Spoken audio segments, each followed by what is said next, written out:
All right, well, we'll hand over to the two Bens. Thank you All very right, much for awesome. sharing your wisdom with us. Yeah, awesome. Well, we'll see how much wisdom there is in about 15 minutes. So my name is Ben. I'm going first. I'm from Adelaide, and I was talking to, I think, Caroline, and just saying that I'm in the Bible Belt of South Australia. So there's about 16 churches within a city block of me. It's a very churched area, not necessarily people attending church, but there's a lot of churches. We're currently running at about 70 to 75 kids per Friday night. And for us, most of our kids come from Christian schools and really in the process of making their faith authentic. I think a lot of them know the gospel, but it seems that a lot of them, when they come to our youth group, actually transition from a head knowledge to a heart knowledge. So that's just our context for what we're doing and experiencing. So how do we take your youth group to the next stage? So I thought maybe while I'm talking, if people in the chat could just chuck down how many people they have in their youth group, and not kind of like a boasting or comparison thing, but it would actually help me to have an idea of the things that would really help with taking your youth group to the next level. So the first thing for me is that culture really matters. And culture is so much easier to change at 20 than it is at 50, 70, or 100. To really have a good culture set from the very start and know what are the things that define your youth group. So for instance, for us, for the longevity and health of our youth group, we focus on preaching the gospel of having a great worship culture, and also having a very big focus on welcoming and family. So for me, with my leaders, and when I get the chance to, we always talk about what it means to be a family and what it means to have this welcoming environment, so that no matter who comes to our youth group, that they get welcomed, that they're instantly integrated into friendship groups, that it's not this awkward thing for them. Because I know I've personally been to some youth groups where I will sit there and I'll watch an individual just sit in the corner and no one talk to them, no one connect with them. And so those sorts of things to really bring about early on when you're smaller is a lot healthier. I also think that, yeah, it's just really healthy for that. Culture is really important for us. So we've been running for about 4 years. When we started, we had 5 kids.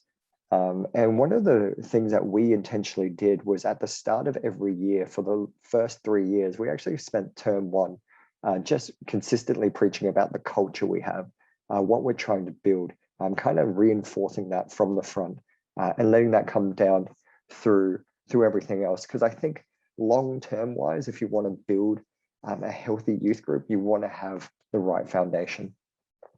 The second thing is really identifying your leaders well and empowering the right people. So I always think of the acronym FAST, being faithful. You know, are the people there? Do they rock up every week, no matter what, regardless of whether or not they're tired, regardless of whether or not they're exams? Do they prioritize youth group and church over work? You know, that real faithfulness, rather than promoting people who are really gifted or good looking or have really great people skills. Consistency really matters. Secondly, available. Are they available to serve? You know, if they're faithful, but there's other things that's stopping them from leading. So for example, we have one girl at our youth group who rides her bike to youth, who is always there for prayer meetings, but she doesn't have a mobile phone. And so she's can't be any part of the leadership chats. Her parents don't like her doing extra things. So if we have a leaders retreat or if we have meetings or something, she can't come to them. And so even though she's really faithful, she's not actually available. Having a servant heart as well. So not looking to be upfront, but looking to serve and do whatever needs to be done. That's a huge one for me, that if I meet a young person and I'm like, hey, you know, can you help us stack chairs? And they're like, no, not really, or they just disengage. For me, that's not someone I want to identify and promote as a leader. And lastly, in the acronym for T is teachable. Are really able to take instruction and feedback? Are they able to grow through what you're doing, grow through the encouragement and the rebuke and all of those sorts of things. Teachability is incredibly important. In addition, I think it's, so the third thing is empowering leaders. This is really important, I think, with growing, especially from like a 20-30 to more than 50. You can't do everything. I can't follow up everyone. I can't do all the administrative work. I can't lead every single department. And so I really need to, even at such a young age, empower the other leaders and empower young people around me into ministry. When we talk about empowerment, can I encourage you to think about growing and empowering leaders from year 10 onwards? I know a lot of youth groups don't raise leaders until they finish school. I think that's actually a disservice to yourself and the person. If you start raising them up when they're in year 10, by the time they finish school, they've already got 3 years of experience and leadership behind them. Whereas somebody who is only raised up after they finish school really can't engage at the same level. And also, I think even if you look biblically, scholars believe that the disciples, when they were chosen by Jesus, were like 15, 16 years old. And so I don't think we should undersell what a young teenager can do. So anyway, back to empower leaders. I think number one, cast vision. Now, when you cast vision for somebody to take over a department or to get involved, you have to think beyond the task. So for example, I empowered one of my leaders to really look at running the administration section of our youth. So reception, welcoming, follow-up, money, and all those sorts of things. Now, I could sit down with her and talk about all the tasks that she needs to do. But instead, I was talking about, hey, this is a ministry area where you get to be the face of youth group, where you see people coming in, that you are an entry point for people who want to serve. Think about the department not only as a task, but really as you get to disciple and shepherd and be a youth pastor to these younger people who are in that space. And the young girl grabbed it and ran with it.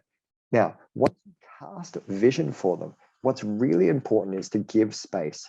Don't micromanage everything. If that person needs to come up to you and ask you questions about everything, it then makes you the focus and doesn't give them the ability to grow, them the ability to make mistakes. Now, you might go, hey, Ben, but won't they make mistakes? Yeah, definitely. But I feel like God uses those mistakes to grow them and expand their capability and character. So allow them to have space to make mistakes, but also to take initiative. If you give them that space, they will take ownership of it and run with it. Now, mind you, you might go, hey, I empowered this person, but they did take ownership. Then you sit down with them and you talk about it. And you talk about your expectations. You talk about why they need to take ownership and what you expect out of them when you've delegated to them. So continuing on with talking about empowering, sorry, I'm just looking at my notes. With creating vision for them, you must also look at showing them how their ministry connects onto the wider church vision and also long-term ministry. So when I say that, youth is not the be-all and end-all of church, okay? And I know, like, for some of us, we're so ingrained in youth that might be controversial, but if youth is the height of their ministry life, then that's a failure. If you look statistically across the church body as a whole, you have a 70% dropout rate from finishing youth to going into main service. So even if we're running a youth group of 300-400 kids and 70% of them are dropping out and not transitioning from youth into main service, then we're failed as youth leaders. And so I think really having a vision casting to go, okay, your life and your vision for these young people is actually to connect them to the wider church and the call on their life to be in ministry, not for just this short time, but a long time, and to be kingdom minded in ministry for that. to try to generate a heart that's excited for the local church and the local vision. Sorry, my screen's getting darker and darker. I forgot to turn on the light and the sun's going down. Anyway, we'll keep going. The last thing that I think is really important is to really make sure you're preaching the gospel. You could build a crowd off of games and money. Like if you gave me a budget of $300 a week, I could get 150 people there every week. But what you really want to do is preach the gospel and make disciples. Now, you might say that, hey, that's not going to attract people, but don't undersell what a young person wants. A young person these days wants something to give their life to, wants something to go all out for. And so we want to give them that to them. We want to preach the gospel. I believe that as we preach the gospel and raise up Jesus Christ, he will draw all men and he will build his church. So can I really encourage you, if you want to have a youth group that's influential, trust that preaching the gospel and making disciples is what God calls us to do and what the Great Commission is about. Right.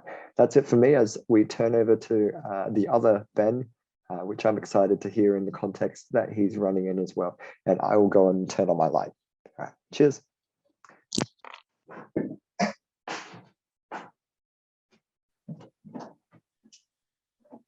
Thanks, Ben. That's good. Am I on your guys' screens? Okay. All right. Yeah, no, really good stuff. I think just like a little bit of an introduction. Obviously, my name's Ben, as we've alluded to a few times tonight. Oh yeah, hi Ali, Prince Ali, fabulous. I don't know if you remember that. Yeah, you do. Okay, that's good. Yeah, so I've been running youth now for like, what? I don't even know. Usually those are the things that'll be like right off the top of your head, but I actually can't remember. I've just been in a very long time, but running it's maybe like 2-3 years. And at the start of last year, we relaunched, rebranded, but I took over like the year before that. And yeah, so I think for us and for me, like what the stuff I'm going to share about is just really like very like personal to like how specifically our youth has worked and how I've ran our youth and what's worked with that, what hasn't worked, or like yeah, it's just going to be like really specific just because that's the only thing that I know, obviously. But yeah, I just really want to encourage you guys with some of these things that I really feel like God has sort of just I don't know, like really put on my heart, and it just sort of to be able to lead and to be in the position that I am, just have that privilege of just moving where God moves. And yeah, so first I got 4 points. First point is just one word: prayer. Okay. Prayer.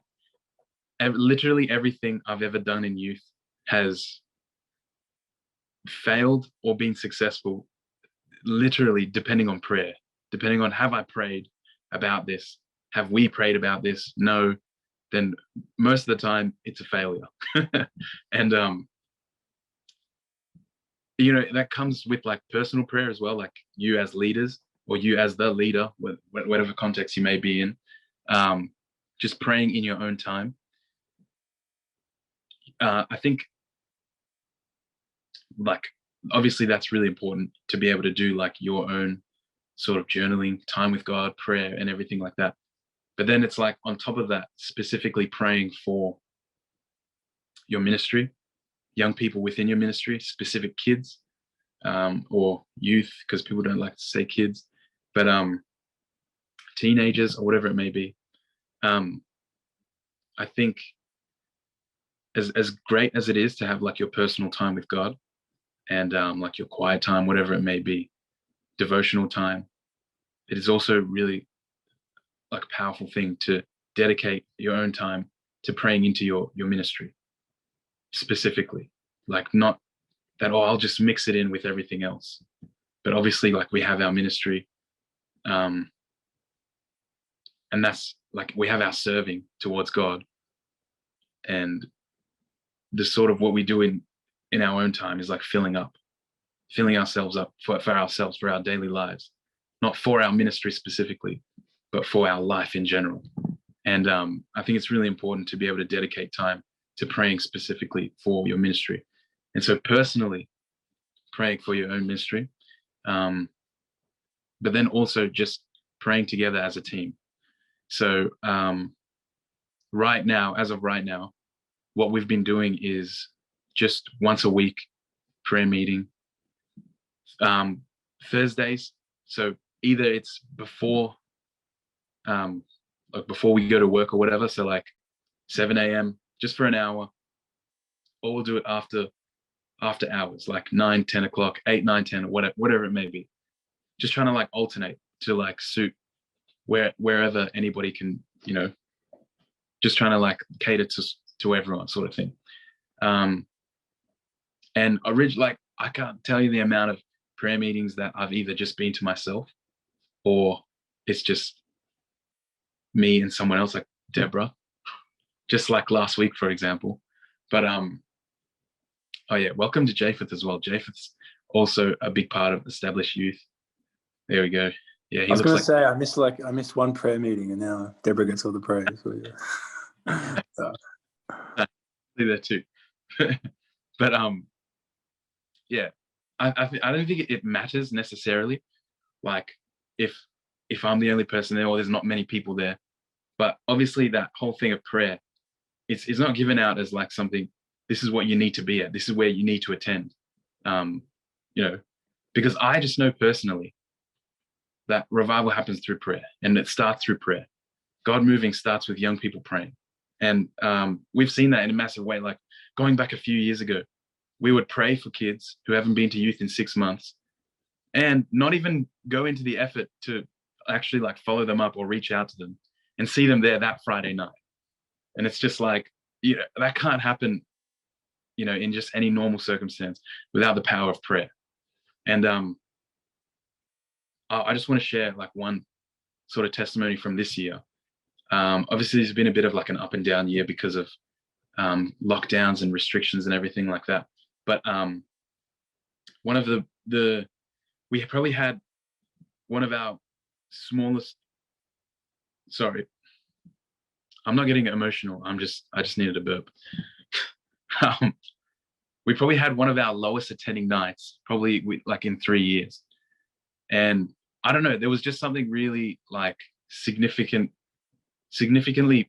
weighty about that night. I'm not sure what it was, but there was just leaders were just going through a lot of stuff. I personally was going through a lot of stuff, and just lots of young people just going through a lot of stuff. Like I had to like hang out with a young kid who just like been going through some massive changes at home and everything like that. And the week after, so it was like next week, we're going to this massive combined event thing. And combined events, it's kind of like, it's your leader's time to sort of chill out. You can just go back to just being a kid again, or, you can relax a little bit more. It's a little bit easier because there's heaps of people there and you don't really have to do as much one-on-one work with your young people, whatever it may be. And so it kind of feels like a little bit of a night off, unless you're hosting it or whatever, but we weren't. And so I just was really prompted by God just to go into our foyer and just pray and just worship with everyone who was there. And usually I'm, really about worshiping with a guitar, with a band or whatever. But this time I was just like, nah, just play it through the speaker and it is what it is. Like, this is just what we're going to do. And I just sort of in that moment just taught everyone, when we're going through hard times, this is how we get out of it. We worship. And then, so we all as a team, we felt like God said, don't attend the combined event next week. And we were like, oh man, like that's so strange, because it just felt like that's what would help us recover from this, because it would be like a night off. And so then we just went with complete opposite thing. We just went, all right, just going to do our youth. and we're just going to focus on the Holy Spirit moving, and let's see what happens. And it's actually really powerful, because what happened on that night was like, this was not even like a prayer request or anything. We were kind of just lost. We didn't know what to do. We're just going where the Holy Spirit led us. And what actually happened on that night was like, it probably started off with like 6 people from the local high school just coming to our youth. And we had like never really seen anyone from that high school come to our youth. Like, we'd tried so many different things, and there'd be a few people over the years, but like not a significant group. And it started with 6, and then it just kept growing and growing and growing. And now it's literally like 60% of our youth is from that high school. And I literally didn't do anything. All I did was pray. All we did was pray. All we did was just depend on the Holy Spirit and just go where he went. And it's seriously one of the most powerful things ever. And I would just never underestimate the power of prayer, is what I've learned from being involved in youth ministry for like, since like 2014. Never underestimate the power of prayer. And sorry, that was a long first point. I'm really sorry, but I'll fly through these next ones. But that's prayer. And I'm glad that was my longest point, because it's all about God. And okay, so I think, one of the most important things in just gathering leaders and growing a team and growing a ministry is obviously to grow the ministry, to grow the young people, you have to, oh, sorry, I'm so gassy. I don't know what it is. I promise it's just out this end though. Is we have to be able to just grow our leaders. Like Ben was talking about before, just creating culture. And I think one of the most important things about culture that God taught me, I didn't make this up. I didn't learn this myself. I've just heard it. I'm pretty sure like you guys would have heard it before, but I'm just going to bring it up because it's my point. But we, sometimes as church and youth and ministry and things, we look at things, it's called the 3 Bs. Okay. So behave, believe, and belong. And, a lot of the time it's really easy to focus on, okay, how does this person behave? And if they behave good enough and they believe in God and they believe in the Bible and everything that it talks about, then they can belong to be part of our ministry or leadership team or whatever it may be. But, I think what really the heart of Jesus is to flip those couple of B's around and just to make it belong, believe, and behave. So behavior is our sort of last priority in terms of leadership and ministry and things like that. So we focus on belonging. So that's what we've done as a youth. We've just seriously it's been such a long journey of just focusing on loving and accepting new people. And it's not something that was very ingrained in our church culture. It is with a few people, but it's not the culture of the church. It's like maybe the culture of a few people. And so we've worked really, really hard. And we worked really hard on just, hey, if you see someone new, don't be shy. Don't just tell them to go away, because we used to have a really big issue, like where we would run an event, like a cool event, like Ben was talking about. We'd run a sick event and we get heaps of kids there. Like one night we had 16 new kids in one night. And I was like, oh man, this is awesome. This is everything I want. 2 weeks later, none of those 16 were anywhere to be seen. And it was like, okay, we obviously have some kind of issue with like assimilating new people into our youth.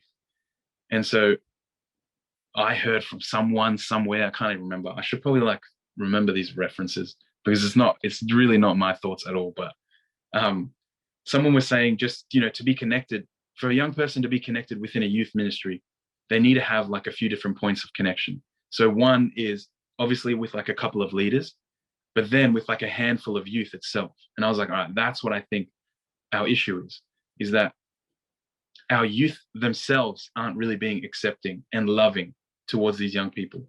Because it's like, it's all good and well that some 33-year-old can come up to you and be like, hey, I want to hang out with you. But it's like, it's a bit weird, man. Like, and I think what has been the biggest learning curve for me is just allowing your youth to grow and to kind of lead each other. And, oh, sorry, Jody.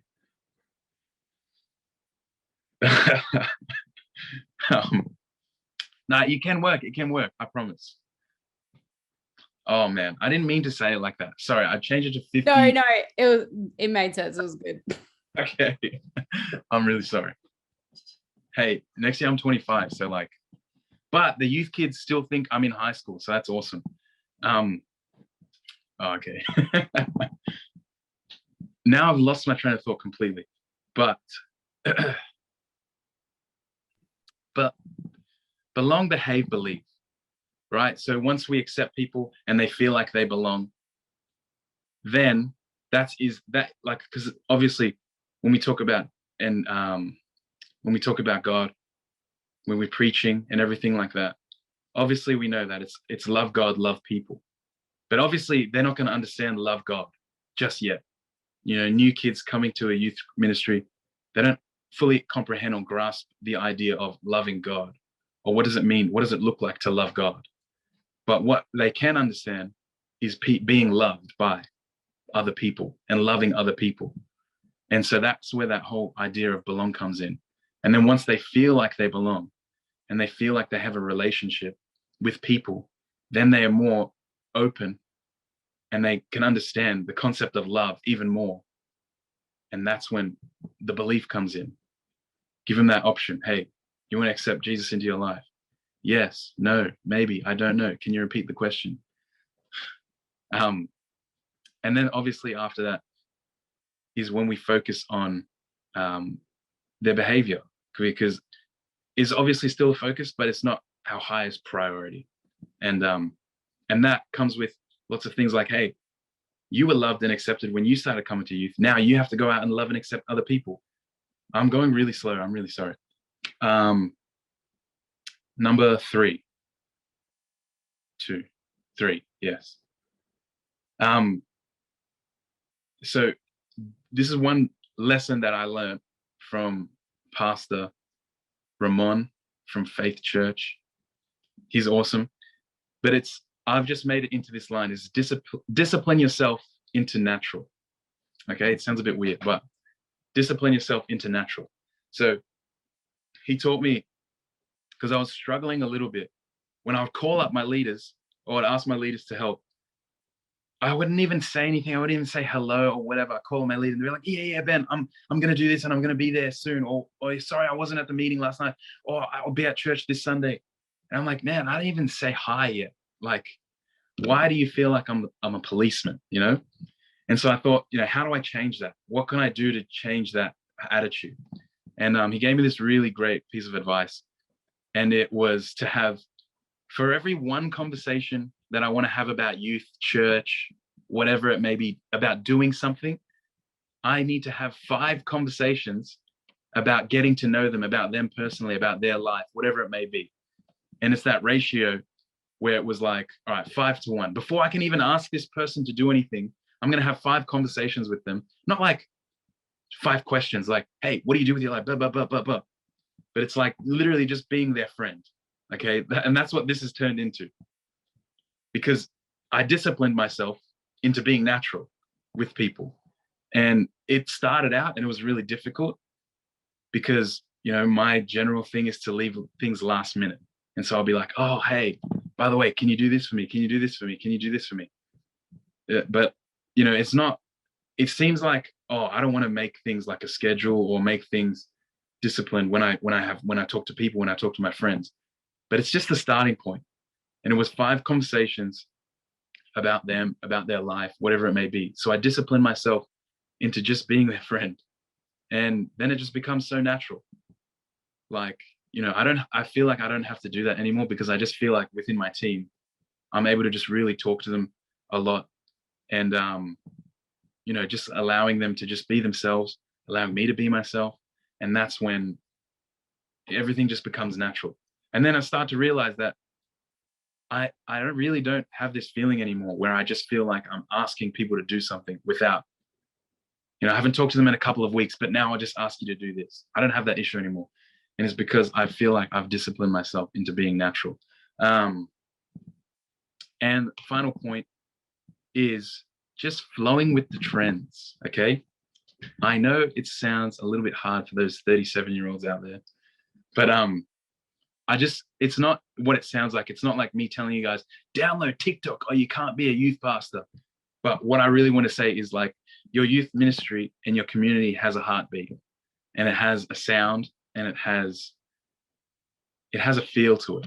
Okay. And so what started happening when probably like 60 to 70% of our youth just sort of became from a high school that came near us. They also came with things that they don't like, things that they really like. And they came with some difficulties too. So it's flowing with the trends in the good and the bad things. Okay, so the bad things, like I'll just give you some examples right now.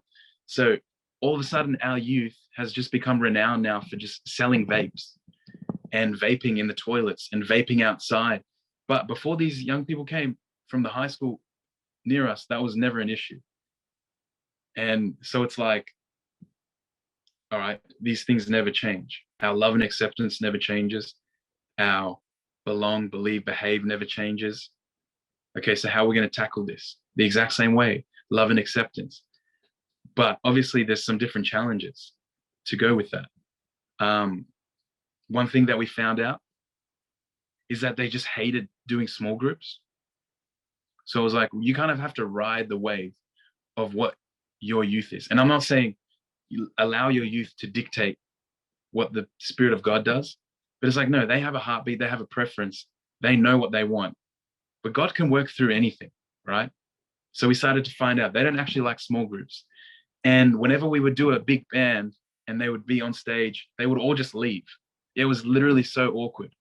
We'd just be doing worship, and then like all of a sudden, all at once, like 30 kids would just leave. And we're like, what do we do? But it's all about flowing with the trend. So then what we did is we just focused on doing more intimate acoustic worship, and they all stay there. But God can move through acoustic sets. Make that a hashtag. God can move through acoustic sets. And then, yeah, who says that we need to do small groups? We can do them in a different way. And it's just like allowing God to move and just listening to God, thinking about how can we make this work for what they want, for your youth to want, for the way that your youth want it, and the way that your ministry wants it. And those are my 4 points. So prayer, BBB, which is belong, believe, behave, and discipline yourself into being natural and flowing with the trends.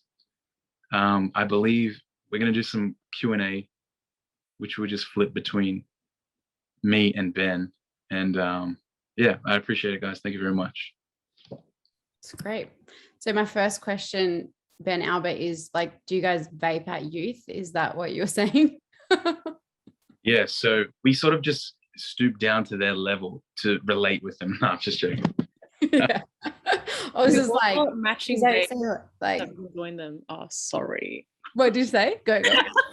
No, I was just joking around. Don't worry. Yeah. I was like, okay, what was the clarification on the vape thing? But I knew you were joking. Okay, go.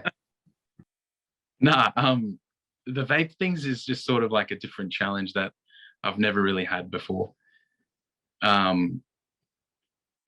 it's hard, but I feel like it's getting better, so that's good. They're not selling them anymore, which is awesome. That's so good. Positive. But stick with me. Maybe like soon I'll be like, hey, we don't vape anymore. Or it'll either be that, or I'll be like, our communion is vape now. Like, Yeah, vape for missions. Vape for missions. Yeah.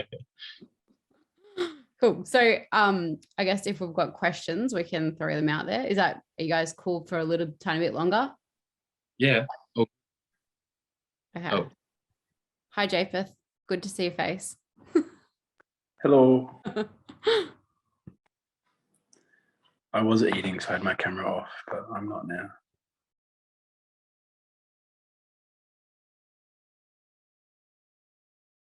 Well, I'll ask a question. If I was just curious, I guess, to know Ben Delaney, just with some of the, I wrote down a few notes and I was going to ask you a question. What do you like? when you're connecting youth, like say if they're coming along to the wider vision of the church, have you got like some practical ways in which you do that? Because I think like that's a really good point, is like not just kids seeing that they come to like a Friday night youth program, but they're actually part of the bigger church picture. I think being excited about church is also a good thing. I think sometimes when we think about the context of church, like a lot of us are like, oh, youth is awesome, and if you can, come to Sunday. But really going, hey, look, like Sunday is awesome. And like something that's happened in our church is that our youth group has been going so well that we've actually started an afternoon service at our church to help transition people a bit more, but also trying to just keep the overall thing not just about youth. So when we sit down and talk about, hey, what is missions looking like? Hey, we're going to reach out to our local community, but hey, look, we've also got this arm of the church that does like food hampers and all of that, and trying to integrate ministries across the church, so it's not just youth versus everyone else. And I don't think we intentionally do that, but sometimes we go, oh, okay, church is boring and it doesn't have X, Y, or Z. Thus, a youth person's not going to be interested. But I think we undersell church sometimes when it comes to church. It's great. It's good. I have a question for Ben Delaney. In your youth, like you were saying that you guys like getting like your young people to like be involved in youth now, kind of like, I think like along with what Jody asked, like is majority of your youth like from the church? Like are they already like in like surrounded by like the context of ministry, or is their main exposure on the Friday? Because like for us, I feel like it'd be very, I think it'd be like a bit weird for like the people in year 10 who to then just be like, oh, hey, do you want to be a leader? They'd be like, what? Like, what do you mean? Type of thing. Like, yeah. So like understanding like how you guys got there. Does that make sense? Yeah, sure. So most of our kids go to a Christian school, but doesn't mean that they go to church. So they had an idea that, hey, we do ministry sort of things. I think having the right expectations when you call someone from year 10 into ministry is really important. So we run at 75. We probably have about 20 leaders at the moment. 5 of them are adults. I think 3 or 4 of them finished year 12 last year, and everyone else is like year 11 or year 10. We have a year 11 running all of our administration. We have a year 11 running all our camps and social media. Like we have year 11's praise and worship leading. I think the biggest thing is time to disciple. So just giving someone a title doesn't mean anything. So, hey, you're a leader. Okay. But really catching up with them one-on-one and investing your life into them and trying to replicate ourselves as much as possible. So the whole idea of working yourself out of a job is really, really important. When I started our youth ministry, I'm like, I got to identify and build someone up to take over from what I'm doing. Because although I look young, I'm inside getting old rapidly. And so I have a 22-year-old who is going to be taking over a youth probably at the end of the year. But my mindset and our mindset is always raising people up, always empowering, always doing those sorts of things. And it's kind of like what Ben said, it's a mixture of not only the pragmatic of here's a really good way to structurally integrate more people, but also praying for people, also getting them to read the Bible. 1 year for our leadership team, we did a Bible in a year as a team, and it totally transformed some of our leaders. Like some of our leaders didn't make it, but we don't condemn them or anything. But that was transformational to work through it. And we keep preaching the vision of, hey, God can use you, and let's get involved in ministry. Like if you come to our youth group, our prayer meeting before youth has I think 40 or 50 people at it. So, and then everyone else rocks up after. You know, like I think we can set a culture where it's normal to serve, set a culture where it's normal to engage in worship, where it's normal to be passionate about Jesus. Like if you ever rocked up at my youth on a Friday night in praise and worship, yeah, if you ever go to some youth, you'll see like 20% of people engaging in worship and everyone else kind of just milling. In our youth, we've got like a 90% engagement and 10% on the fringe. But that's taken years of intentional culture building and intentionally going, this is who we are. And you might go, oh, well, what do non-Christians think when they come?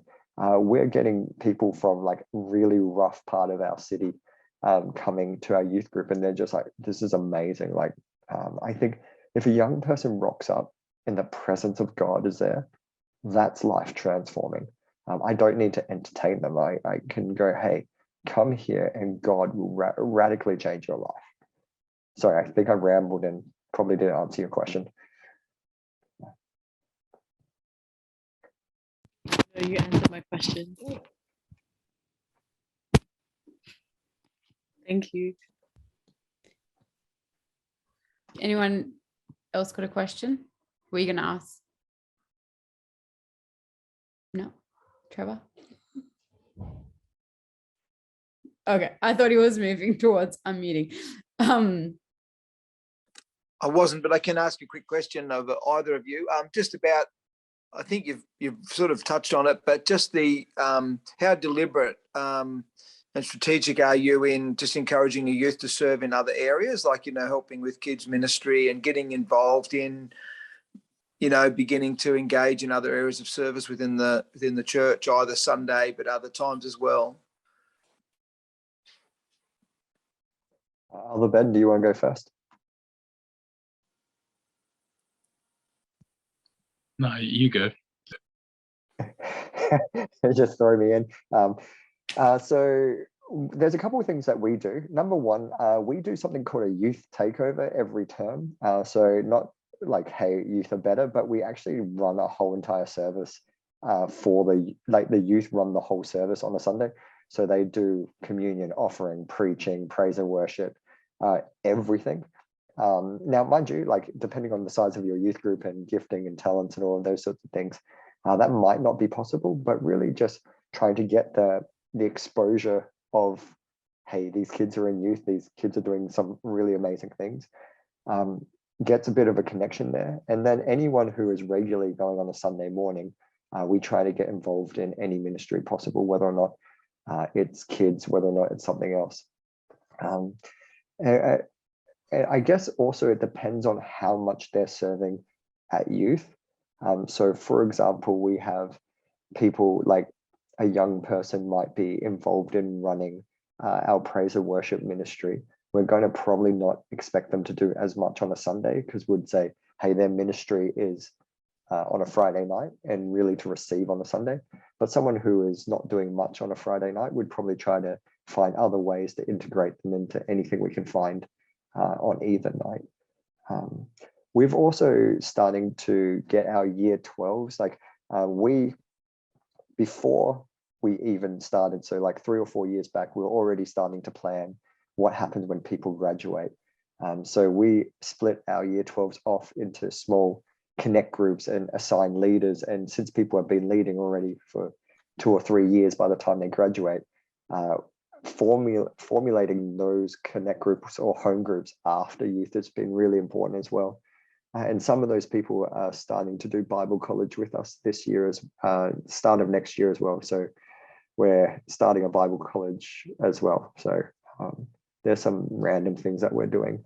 We'll tell you how it works. Hopefully it works well. Thanks. I have a quick question, and then we can probably wrap up in a sec. Or Ali has one question, she just told me. I actually was going to ask Deborah and Jacob, for you guys as leaders under a leader, what's something that you guys have found helpful as in being youth leaders and, you know, being significant youth leaders in youth ministry, like something helpful that maybe Ben has done in his leadership, or this is actually like putting Ben under the pump, but hi, this is my child. Just something that has been helpful, like that you would say for us as a leader, this is really helpful, or been encouraging, or made me want to stay the course as a youth leader in a team.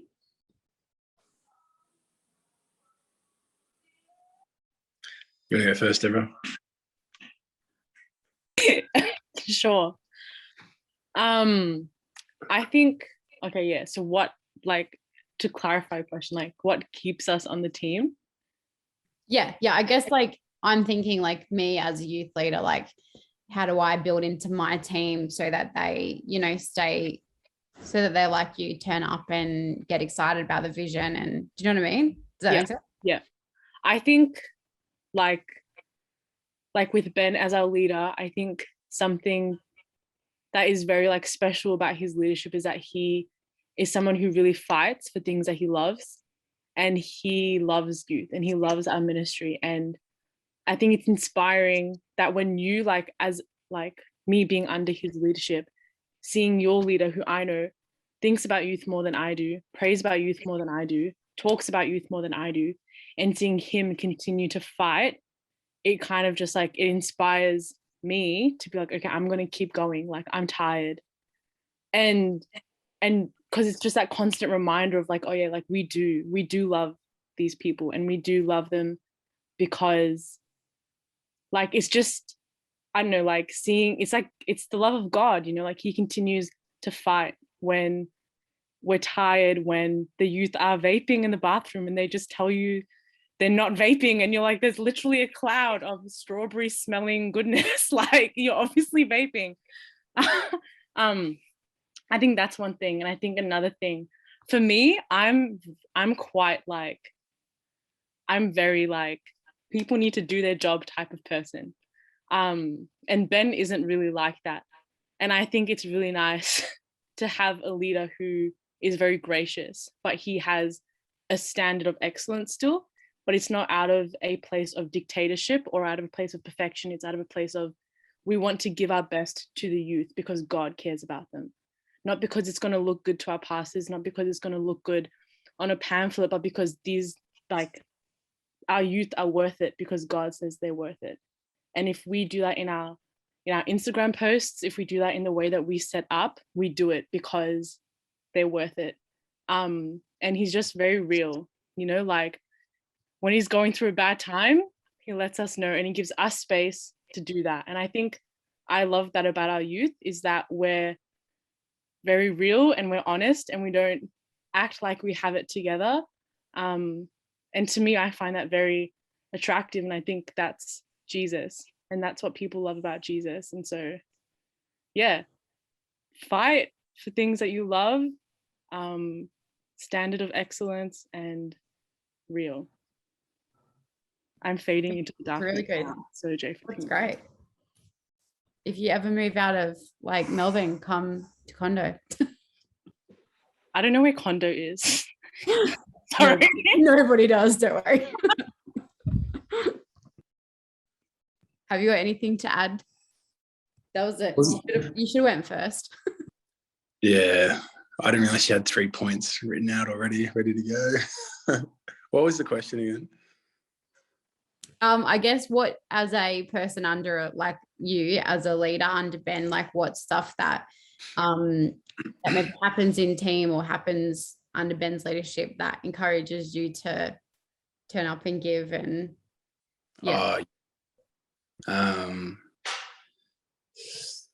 I guess one thing is Ben's always keen to like do everything. Like there's nothing I could do that he hasn't done himself before. Like nothing's beneath him, you know what I mean? But then at the same time, you know, it gets to that point where like he's obviously our leader for a reason. His discipleship skills and whatnot are like that next step, I reckon. And so there's always, I guess, there's bigger jobs he can get to. And so I guess I think about, you know, what would Ben normally do? And then because I've seen him do it before, and then so I can just try and do that stuff, and then that takes the load off him, so then he can go and get all that other stuff done.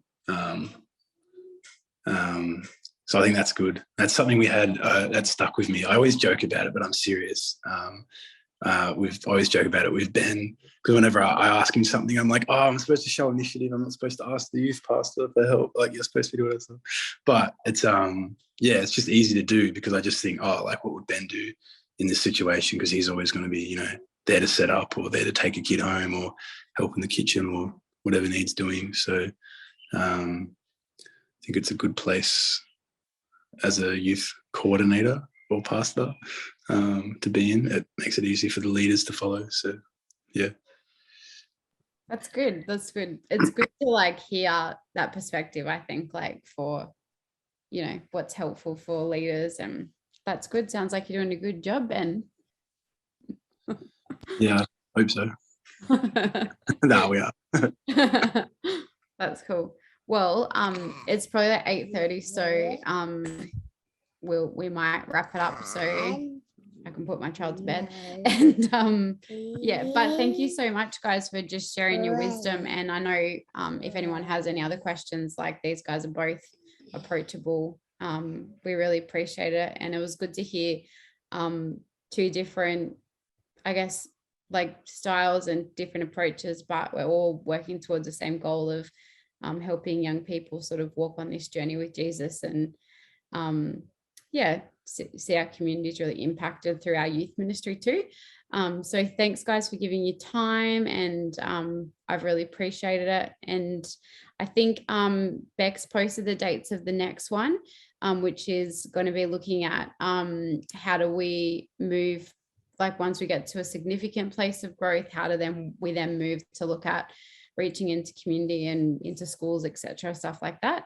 So that one is going to be on, and then we're going to do a phase of looking at how do we start from absolutely nothing to starting a youth ministry. So jump on them as well, and they'll be recorded too if you can't make it, so you can go back and watch it. But thank you very much, guys, and we will see you all at the next one.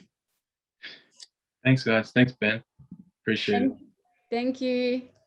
Thanks. Goodbye. Bye. Farewell. Merry Christmas. Good to see you again. Definitely. Are you still doing were you doing like construction drawing or something like that? Drafting? Me? No. Yeah. I was doing mechanical engineering, but yeah, I'm finished now. You're finished. So I've been working for 2 years. Okay. Which is good. I'm not dirt poor anymore. Oh, very good. Yeah. That's Good cool. to be out of uni. Yeah. Oh, very good. Been It's good to see. I've seen you on the videos and watched a little bit like of what you guys have been doing over like lockdown. Yeah, I need